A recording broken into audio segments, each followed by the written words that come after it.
in logistics, as we all know, things happen. Things miss the flight, flat tire, whatever. So you want to have the ability to call someone and get answers to your problem, right? You want to be able to have an answer versus, hey, my freight's in London. It's stuck in the BA's automated warehouse and it's lost, and it's going to be lost for 6 to 12 months, but I know it's in London.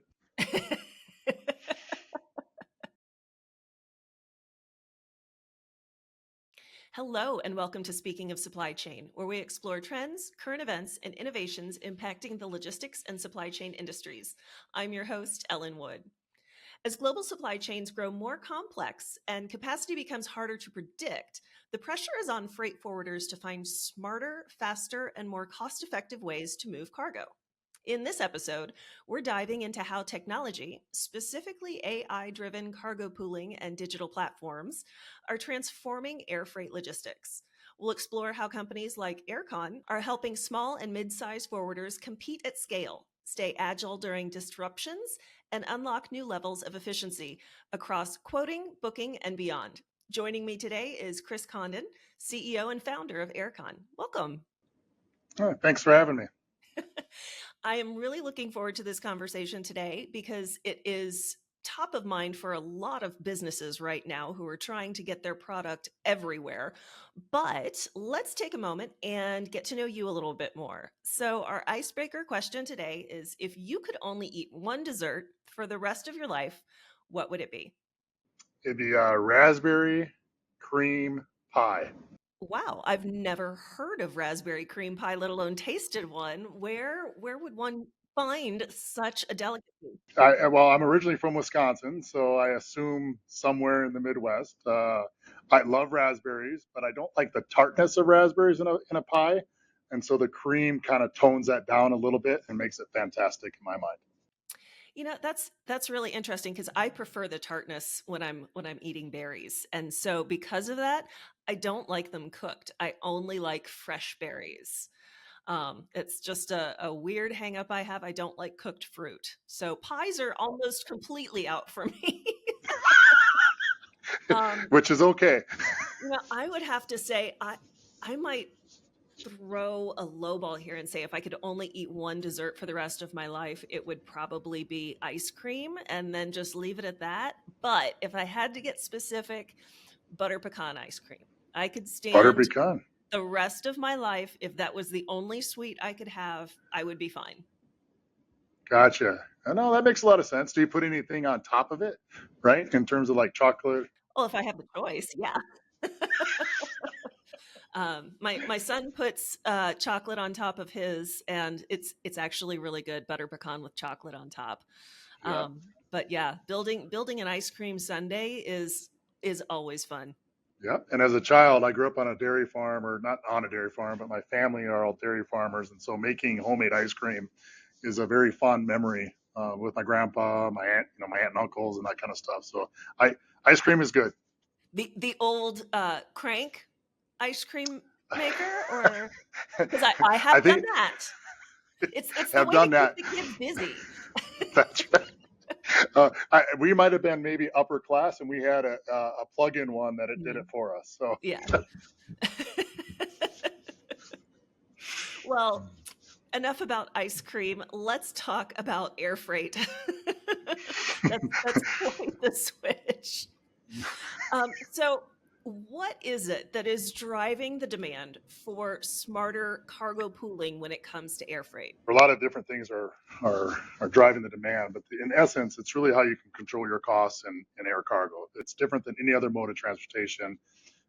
If you're in air freight, obviously, you're paid or you're charged on a chargeable weight, which is either your scale weight or your volume weight, and the larger of the two is your chargeable weight. So if you can combine those, you can actually reduce your chargeable weight by up to 40 to 50%. Okay.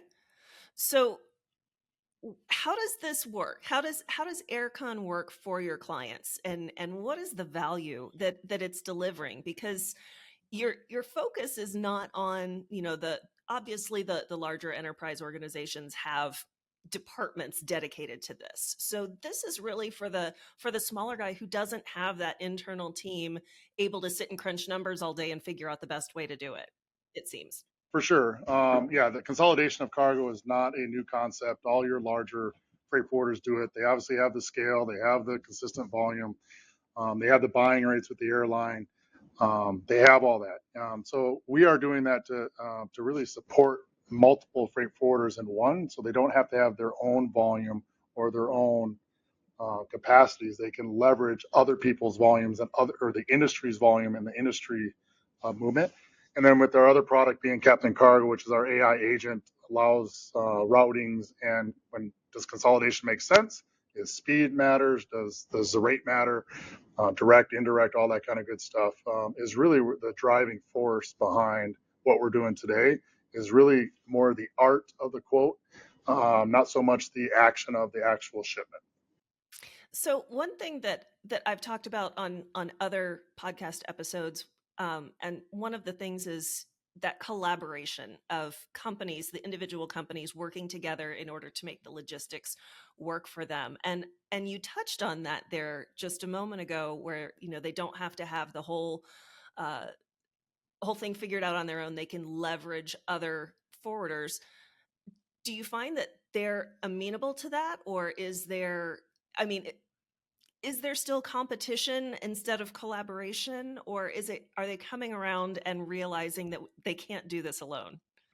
It's kind of funny as I believe that people do business with people. I also believe that people are very somewhat short-sighted in terms of looking at this type of collaboration, right? What is my rate per shipment, right? Or on this particular shipment, they're not really looking to be collaborative in terms of over the next 12 months or 24 months, which is a challenge for these small to medium-sized freight forwarders in my mind to really compete at scale. Because really, if you have consistent business, then you can actually do a better job of planning your staff. You can do better planning, all those things around there. But because you're so transactional, it becomes extremely difficult to plan, 3 years, 4 years down the line. Mm-hmm. No, absolutely. So what are some of the improvements that it has been able to bring, whether it's, in quoting or booking or tracking these shipments? Yeah. So we're starting with really with the quoting side is really where we're putting most of our emphasis on today. Obviously, we're going to get to booking. We're going to get to track and trace, which I'll say visibility, which I think is somewhat laughable because really, who really cares where your freight's at? It's when am I going to get my hand on it and what's it going to cost me, right? But we are starting with quoting for a couple different reasons. One is we think it's the tech is not out there today in terms of how do you win business. And I use this example a lot with our customers is if you have a customer that ships out of Milwaukee, Wisconsin, and a little shout out to Wisconsin because I'm a Packer fan, so go Pack go. Most people will look at Milwaukee to Chicago, Chicago to London, London to Joburg, for example, because there's just a lot more capacity out of there. There's, the rates are somewhat stable out of that market. And let's say they're using British Airways as their carrier. That's just how they quote it. And it could be a matter of their ability or inability to know what else is out there, or what is the summer schedule for British Airways, what is the and whatnot. So our quoting or our AI agent, which again we're calling Captain Cargo, will look at Milwaukee. What is the area that it should go around? What is your requirements, right? And there's some things to play with this in terms of whatnot. So maybe BA has a direct flight out of Cincinnati at half the cost, right? Or what if the customer doesn't need it in 3 to 4 days? They need it in 10 or something less than or faster than ocean or truck can get it there. And a lot of times we believe that freight forwarders a lot of times don't grow their business because they don't understand the actual need of the customer. They're trying to quote it based on what they believe the best service is or how they can look good. That's one of the reasons why I think there's all this geopolitical stuff that's going around and all these different things really help the freight forwarder because it'll help decommoditize them and really show value that they understand different routes, they understand how to move the freight, they understand the regulations or regulatorial side of it, and then can actually support their customers in a manner other than Hong Kong to Seattle or Hong Kong to or wherever to Long Beach, which those routes are somewhat established for the last 15, 20 years. One thing you mentioned a moment ago was that, when you're looking at air freight, it's because you don't have the time to wait for ocean cargo. Is that always the case, that it's something that is a time is of the essence, or are there other reasons why smaller companies would choose air freight over another mode? Yeah, so I think a lot of people are misunderstand air freight as a kind of a oh moment, right? Like, hey, Yeah. manufacturing's down or whatever, and they want to pay more, right? It's kind of funny. It's like air freight is only 1% of global trade, right? If you and by volume, right? Obviously, most of it's ocean, but there's lots of different reasons why someone move air freight. Could be security, could be speed, could be they can't do the condensation in an ocean container. Um, or it could be just that the production can't keep up, and there's enough margin in it to um, move via air versus ocean. You look at like an iPhone or a lot of medical devices, automotive, where just in time becomes, and I don't pretend to understand all the reasons why, but like I'll give you an example. Sure. We move corrugated. For one of our customers has moves corrugated out of the Midwest to India every week, a couple times a week. Um, and obviously it's not just plain corrugated, right? There's obviously it's coated with something, and it's for the medical industry, right, of some sort. And so for whatever reason, the cost of manufacturing in America and flying it to India is more cost effective, or whatever reason they do it. So it's not a moment. It's more of by design in most cases. And another thing I think most people don't understand or don't think about is most of the cargo globally is moved on passenger aircrafts, right? It's not UPS, FedEx, or cargo only aircraft. Um, Most of it is in the belly of a passenger aircraft, which becomes gravy for in essence, really becomes gravy for the airline because they're making most of their money on the passenger side of it. But it also makes it more difficult because there's not a lot of rideshare agreements, if you will, for cargo like they do for passengers, because it's just not set up that way today. Right, right. No, that makes sense. So, where has Captain Cargo Aircon been able to make like a significant difference? Can you tell us a case study or an example of, where it changed the way your client saw air freight? Yeah, so the consolidation part is relatively easy. We have customers that we use Dallas to London a lot. We're based out of Dallas, so Dallas to London. London is 29% of all U.S. exports goes to London as the first stop. It's also why the data is not a very good in our industry. Um, but we have 3 or 4 freight forwarders that ship out of Dallas every week, every Thursday. They were paying, let's say, $1 for ease of math.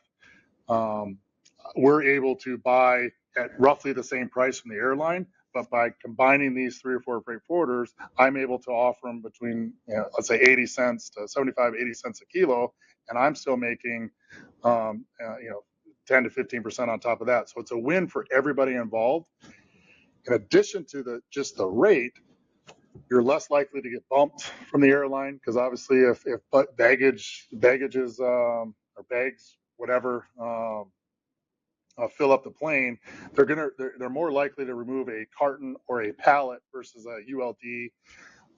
There's less damage to your product, which allows you to be more predictable on your transit time, right? So if you are sensitive to I got to be there in 4 days, you have a much higher chance of doing that through a ULD build or through consolidation. And so we've done that. We have two big lanes that we do is JFK to Indy and Dallas to London are the 2 biggest lanes that we do today, and it's working at scale.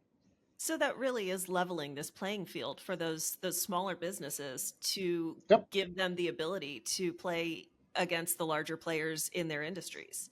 Oh, absolutely, absolutely. And it's one of those things where if you think of um, these big large freight forwarders that continue to buy, you think of like Schenker, DSV, Kugenagel, Apex, Expeditors.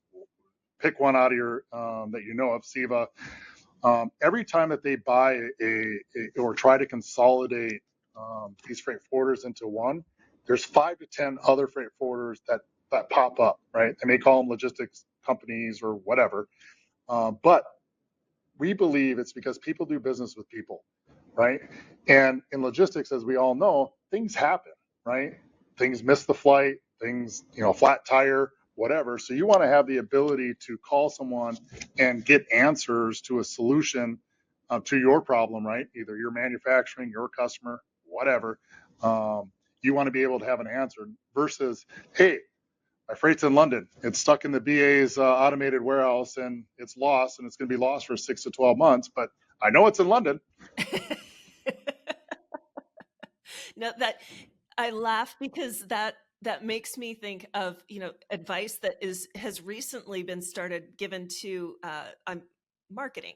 So when we're forwarding our freight for trade shows and things, one of the new industry standards is to get some air tags and pop an air tag on the side of your carton, so or tuck it inside so that you can find it, because they get lost so often. They get misplaced in the warehouse, and you want to be able to find it. No, it's very, very true. It's extremely true. And what's funny about that is people, it's kind of like insurance on air freight, right? Or on cargo in general, right? It's pretty cheap, right? It's, if you really think about it, it's like, why would someone spend, 10 cents per 100 or 20 cents per 100, whatever the cost is, for when they're shipping $1 million worth of product, and realize, particularly in ocean, stuff goes in the ocean all the time. Oh yeah. Right? And it's like, for pennies, you can insure that and become whole, but we're so focused on that transaction of that particular container, that particular cost, and the companies are siloed, right? So a lot of times the logistics people in a company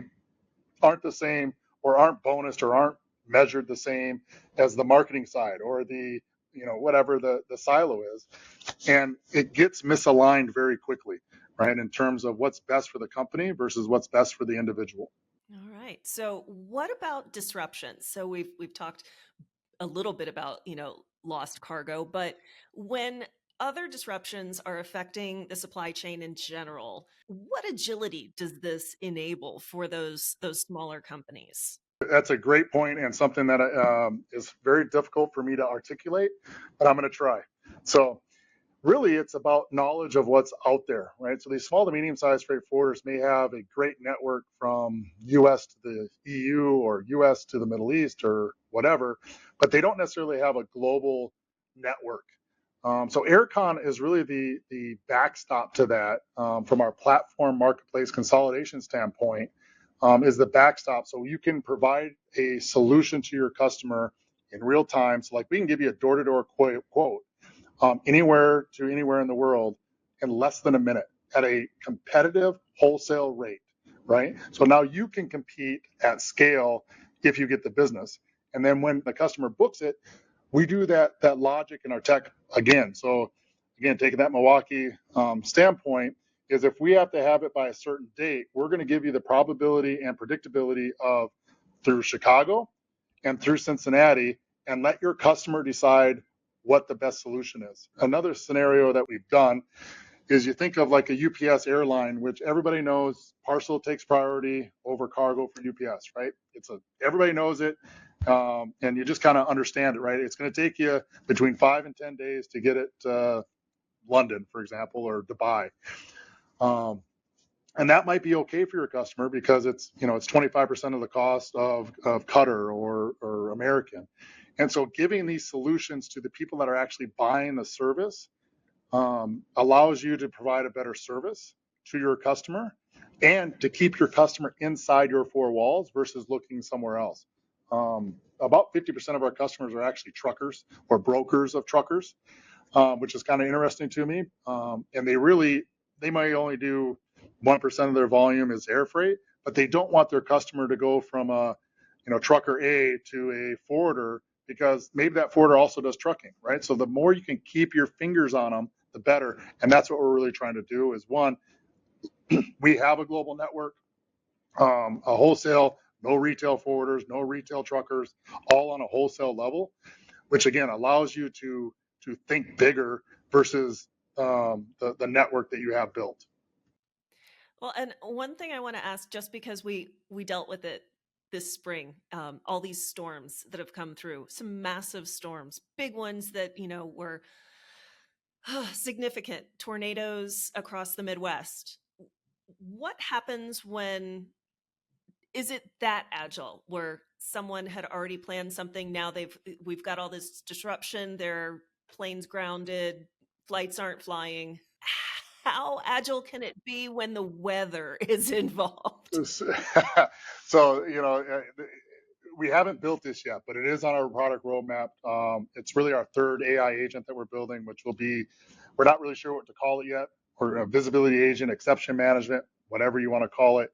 And so the scenario that we talk about internally is, and I'll bring it back to the weather part of it, is let's say you're shipping something to Joburg, right? And you're going Chicago, London, Joburg on Virgin Airlines. And it misses the flight for whatever reason from London to Joburg. And Virgin Airline only has 2 flights a week. This happens at midnight, our time. Our agent will either rebook it, depending on your urgency, on another carrier, right? So we either pull it out of there and put it on another carrier, or we'll rebook it for that next one, depending on the requirements. So, what the thought process is that we will, in real time, identify and take action while you're sleeping, right? So you have a solution, or at least you know what the problem is, and you know what the possible solutions are when you come in the morning or to your customers. So it's not a matter of it's 8 o'clock, where's my shipment? Oh, it didn't make that flight last night. Oh, when's the next schedule, right? What are the other airlines that go London to Joburg? What are the, again, It's not a lot of sitting on the people tarmac. Right, exactly right. Right, exactly right. So our AI agent through Aircon will then give you those solutions. Okay, same as is, or hey, you want to rebook it? It's going to cost you 10x or 5x, whatever the cost is. And now you can make that decision what's best for you as the buyer, because maybe, again, using the UPS scenario, maybe you don't need it tomorrow. You need it this week or next week, and that next flight is okay. Yeah, right. So it's all about giving power to where the power belongs, in my opinion, and letting the freight forwarder become relevant, again, in terms of their knowledge, in terms of the regs and all those things, and really provide service over rate, which is what I think we'll see in the next year to 18 months. You saw it during COVID, to be fair, right? When the capacity shrunk and people weren't flying. It wasn't about the rate. It was about getting capacity. It was about routes. It was about these things. And if you didn't make money during COVID and logistics, you probably shouldn't be in the space. You know what? As disastrous as it was for the world, it was great for our industry.